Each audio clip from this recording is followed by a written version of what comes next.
Gusto mong maging galley utility sa cruise ship? Tara, pag-usapan natin mga kamarino.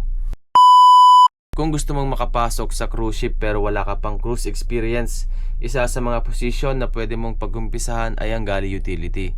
Pero bago ka mag-apply, may mga bagay na dapat kang malaman para hindi ka mabigla. Tara, pag-usapan natin mga kamarino. Una sa lahat, ang galley utility ay isa sa pinakamahalagang posisyon sa kitchen department. Kahit hindi ka nagluluto, malaking papel ang ginagampanan mo para maging maayos, malinis at tuloy-tuloy ang operasyon ng buong galley o ng kitchen.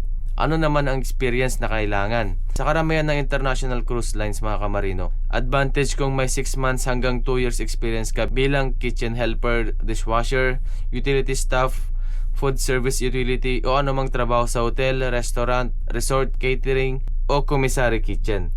Hindi naman kailangan na galing ka ng cruise ship. Ang importante may experience ka sa commercial kitchen at alam mo ang tamang sanitation at food safety practices. Ano nga bang trabaho ng galley utility? Isa sa pangunahing trabaho mo ay ang paghuhugas ng plato, baso, kaldero, kawali at iba pang kitchen equipment gamit ang industrial dishwashing machine. Ikaw rin ang maglilinis ng kitchen floors, walls, drains, workstations at iba't ibang bahagi ng galley para siguradong malinis at pasado sa hygiene standards. Kasama rin sa trabaho ang tamang pagtatapon at paghihiwalay ng basura, pagdadala ng mga supplies at pagtulong sa kusina kapag kinakailangan. Dahil bukas ang kitchen halos buong araw, kailangan handa kang magtrabaho sa mabilis na environment kung saan tuloy-tuloy ang operasyon. Anong skills ang dapat meron ka?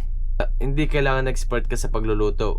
Ano nga bang skills na kailangan mga kamarino? Marunong sumunod sa instruction, masipag at mabilis kumilos, physically fit dahil maraming buhat at lakad ang gagawin mo dito, marunong magtrabaho bilang team, may basic English para maintindihan ang instruction ng supervisor.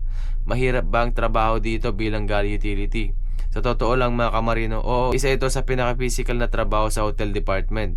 Madalas kang nakatayo buong shift, mainit ang kitchen, tuloy-tuloy ang trabaho lalo na kapag breakfast, lunch at dinner service.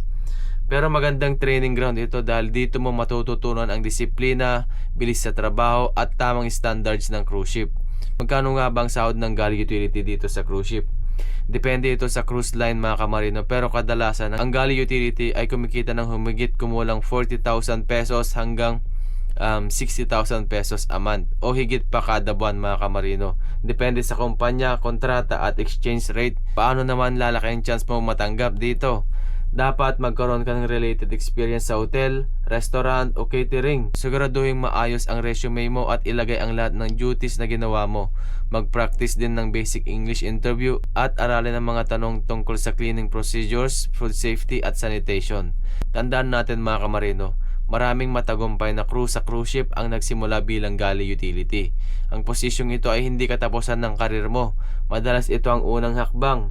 Kapag pinakita mo ang sipag, disiplina at magandang performance, pwede kang ma-promote sa mas mataas na posisyon sa kitchen department o sa kahit na anong department mong gusto basta qualified ka.